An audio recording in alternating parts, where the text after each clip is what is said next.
Vamos discutir agora os bacilos curvos. E começaremos, então, pelo Campylobacter jejuni, que é um bacilo curvo, espiralado, gram-negativo, fino e comprido, que apresenta um flagelo polar. Além disso, ele é uma bactéria não formador de esporos e ele está presente no intestino de aves, roedores e de gado bovino. A transmissão dessa bactéria para o ser humano acontece da seguinte maneira: consumo de água, carne de aves ou leite contaminados, certo? Então, por esse motivo, a gente diz que o Campylobacter jejuni causa no ser humano uma zoonose, porque a bactéria normalmente é presente em animais e causa uma contaminação no ser humano. E durante essa zoonose, então, a gente vê o desenvolvimento de uma gastroenterite autolimitada em crianças e lactentes. A diarreia aquosa, que começa normalmente, evolui para uma sanguinolenta com dores abdominais. Então, em pacientes adultos, normalmente essa bactéria não causa doenças graves. Nosso problema serão os pacientes infantis. Aqui nessa figura nós vemos as principais formas de contaminação dos seres humanos. Então vamos lá. A gente percebe então que as aves são os hospedeiros naturais dessa bactéria. Elas podem contaminar o ser humano que consuma carne contaminada, certo? Além disso, as aves podem contaminar reservatórios de água. Ao contaminar reservatórios de água, elas podem contaminar o gado leiteiro, que então produzirá leite contaminado. E o ser humano pode se contaminar tanto pelo consumo do leite contaminado quanto da água, certo? Por isso que essa doença é uma zoonose, porque o hospedeiro natural dessa bactéria é uma ave. Para fazer esse diagnóstico laboratorial, o que nós vamos fazer? A gente vai usar preferencialmente fezes diarreicas ou suave retal. Em algumas condições, não é possível identificar a bactéria nas fezes diarreicas, por isso que a gente pode fazer um suave retal. É necessária a utilização de um meio de transporte de Stuart modificado ou Kerry Blair. Para quê? Para fazer com que haja viabilidade dessa bactéria, porque o Campylobacter jejuni ele é muito sensível, certo? A gente vai, então, na microscopia, a gente vai perceber que dá para fazer duas coisas diferentes, o exame direto de campo escuro. Nesse caso, a gente vai ver a bactéria móvel, porque ela não está fixa, não está fixada, ela está viva. E aí a gente vai ver ela se movimentando no meio dessa amostra. E é possível também fazer a bacterioscopia e na coloração de Gram, nós vamos perceber, então, a presença da nossa bactéria, que é um bacilo espiralado, gram-negativo, certo? Então, dá para ver ele parecendo uma cobrinha aqui nessas fotinhos. As condições de cultura, Neste caso, a bactéria é microaerófila, então nós vamos precisar de 5 a 10% de oxigênio e de 5 a 12% de gás carbônico numa temperatura de 42 graus por 48 horas. Então, ela é uma bactéria que, além de exigente em relação à atmosfera de oxigênio, ela também tem exigências em relação à temperatura e ao tempo de crescimento. No agar-sangue, o que a gente percebe? As colônias não são hemolíticas, são bem sensíveis, bem pequenininhas. E existe um meio seletivo que vocês têm que lembrar, específico para Campylobacter jejuni, que é o meio de Squirrel, tá? E aí, nesse meio de cultura, nós temos o quê? Vancomicina, polinixina B e trimetroprima. Para que serve, então, esse meio? Para impedir, então, que haja o crescimento de outros bacilos gram-negativos e não do Campylobacter jejuni. Então, vê aqui o que acontece. Se a gente pegar essa amostra e fizer uma diluição, praticamente não cresce bactéria, Se a gente fizer aqui, inoculação direta, olha quantas bactérias diferentes vão crescer. Então, quando a gente faz, então, a utilização deste meio de Squirrel, a gente aumenta a chance de fazer a detecção do Campylobacter jejuni.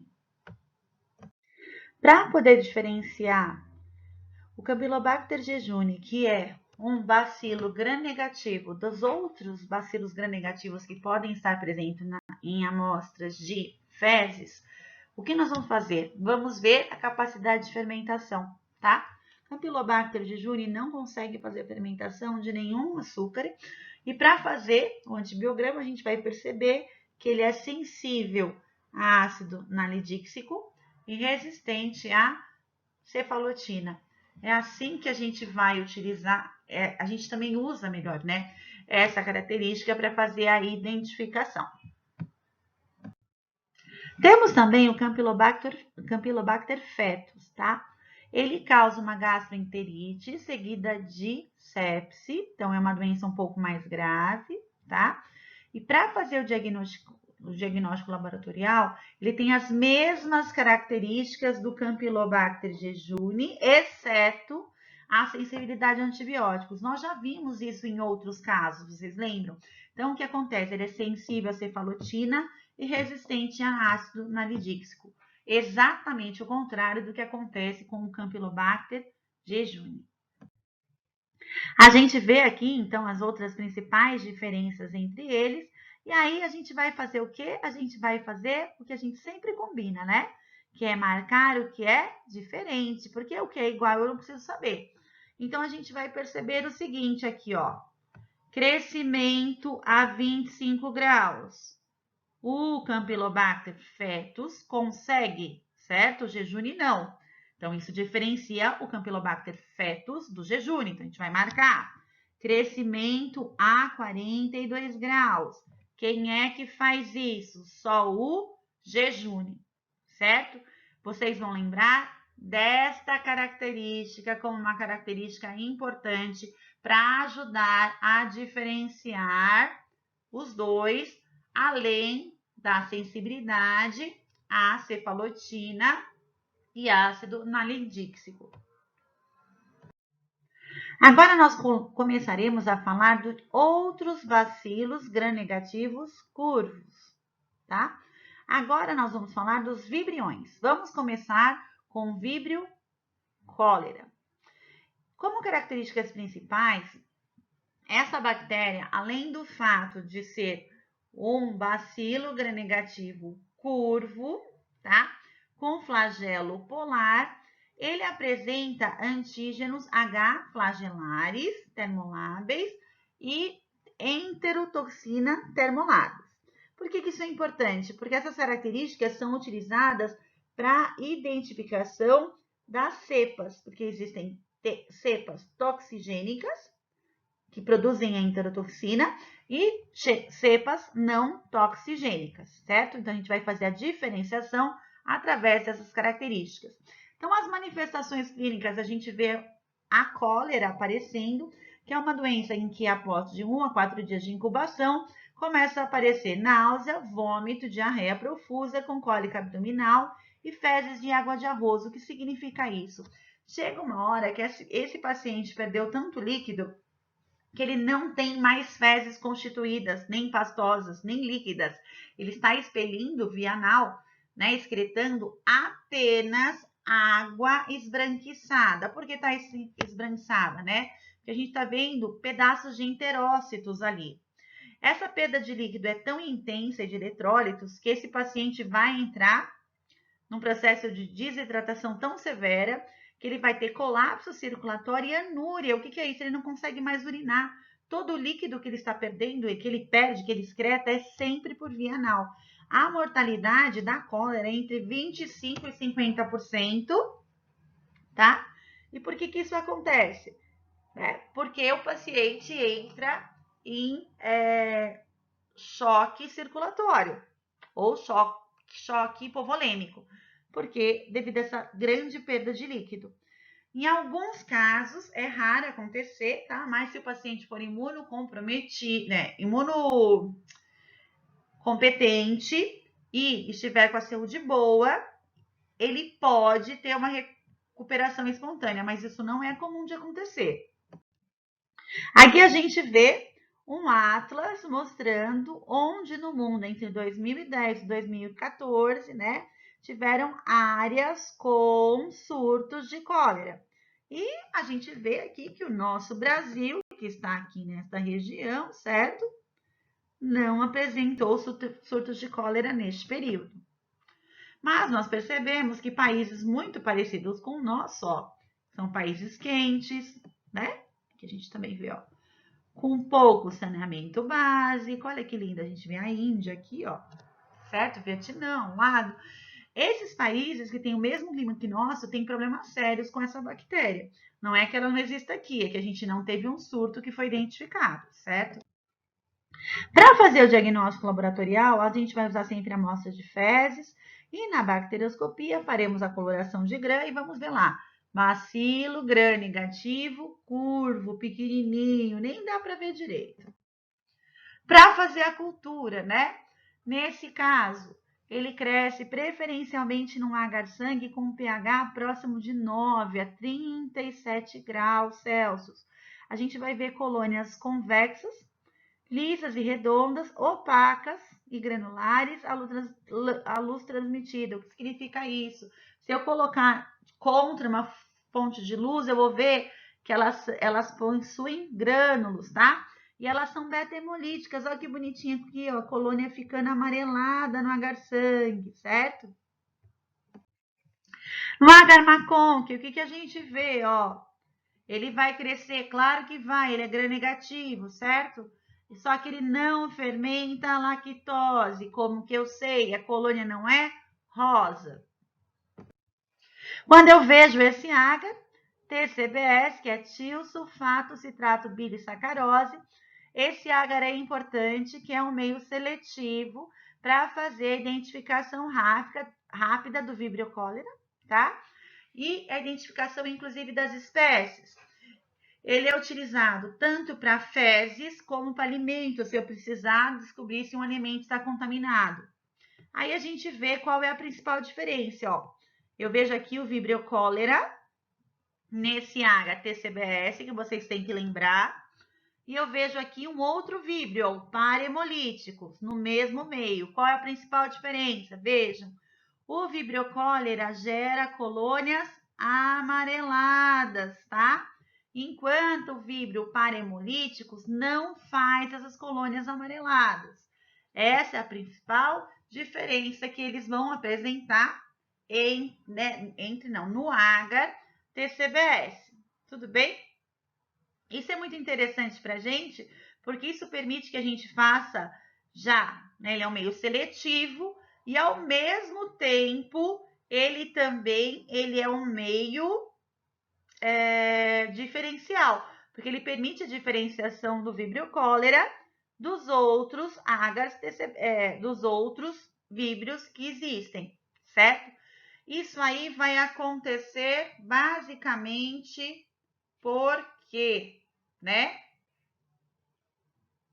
Porque o nosso Vibrio cholera, ele consegue fazer fermentação de sacarose, certo? E ao fermentar a sacarose, ele faz com que as colônias dele fiquem amareladas. E o Vibrio parahemolíticos não consegue fermentar a sacarose. Outra característica muito importante que a gente vê em relação ao nosso Vibrio cholera, tá? Essa bactéria tem uma certa resistência a crescer em presença de sal, de NaCl, certo? Isso é importante para a gente para quê? Para conseguir, então, fazer a identificação. Então, o que vai acontecer neste caso? O nosso Vibrio cholera, ele vai crescer em presença de sal. Isso para nós é legal para fazer identificação. Por quê? Porque outros bacilos gram-negativos não crescem, esses que podem estar presentes nas fezes, tá? Ele geralmente é sensível ao tratamento. O duro é que o paciente se hidrata muito rapidamente e entra em hipovolemia com muita facilidade. Isso leva o paciente a ter um risco muito grande de morte. Vamos agora, então, né, falar do víbrio parahemolíticos. Esse víbrio parahemolíticos, ele vai causar manifestações clínicas como uma gastroenterite aguda relacionada geralmente ao consumo de frutos do mar. E aí, depois de uma incubação de 12 a 24 horas, o paciente começa a desenvolver náusea, vômito, cólica abdominal, febre, diarreia aquosa e sanguinolenta. Se você for procurar o médico, é capaz dele falar que você tem o quê? Uma virose, não é verdade? Mas não, é uma infecção bacteriana. Por que isso ele vai acabar achando que é realmente uma virose? Porque a resolução, na maioria dos casos, em quase 100%, é espontânea entre 3 e 4 dias. Claro, né, gente? Desde que você pare de consumir esses frutos do mar que são contaminados com a bactéria. Para fazer o diagnóstico laboratorial, então, eu vou usar as fezes diarreicas e vou observar o padrão de crescimento no TCBS. E vou lembrar o quê? O parahemolíticos não fermenta a sacarose. Consequentemente, o parahemolíticos vai ter colônias esverdeadas nesse meio de cultura, certo? Temos também um outro víbrio que é importante para a gente, mas na verdade ele é importante para nós porque ele está presente na água do mar e ele causa infecção de feridas. E pode causar, a partir dessas infecções de feridas, também bacteremia. É um víbrio que a gente chama de víbrio vulníficos, tá? Esse víbrio vulníficos, ele é muito importante para a gente, porque ele é uma daquelas bactérias que nós chamamos de bactérias comedoras de carne, que vocês já devem ter visto em algum lugar esse termo, tá? Então, ele é importante, ele não causa uma gastroenterite, ele causa infecção de feridas e ele leva a necrose rapidamente. Para fazer o diagnóstico laboratorial do víbrio vulníficos, o que a gente vai usar? Amostras de sangue e secreção de feridas. Na bacterioscopia eu vou encontrar o quê? Um bacilo gram-negativo curvo. E como que eu vou conseguir identificar? Eu vou então fazer a cultura em HT-CBS e vou ver a presença de colônias esverdeadas. Por quê? Porque ele também não fermenta a sacarose, certo? Aí, para fazer a identificação, a gente vai fazer a comparação dos víbrios, né? E a gente vai perceber o seguinte, o víbrio cólera, ele é o único que consegue crescer dos outros dois que nós abordamos sem NaCl. O víbrio parahemolíticos e o vulníficos só crescem em presença de sal, tá? E aí, como que eu faço para diferenciar essas duas bactérias, se elas têm essas características, né? O parahemolíticos e o vulníficos. Ai, meu Deus, e agora? Se olhar na tabela, é tudo igual. Gente, as amostras são diferentes. Eu tenho que conseguir diferenciar o víbrio cólera do parahemolíticos, tá? Por quê? Porque são eles que têm características diferentes e estão presentes no mesmo tipo de amostra. Tudo bem? Espero que vocês tenham gostado.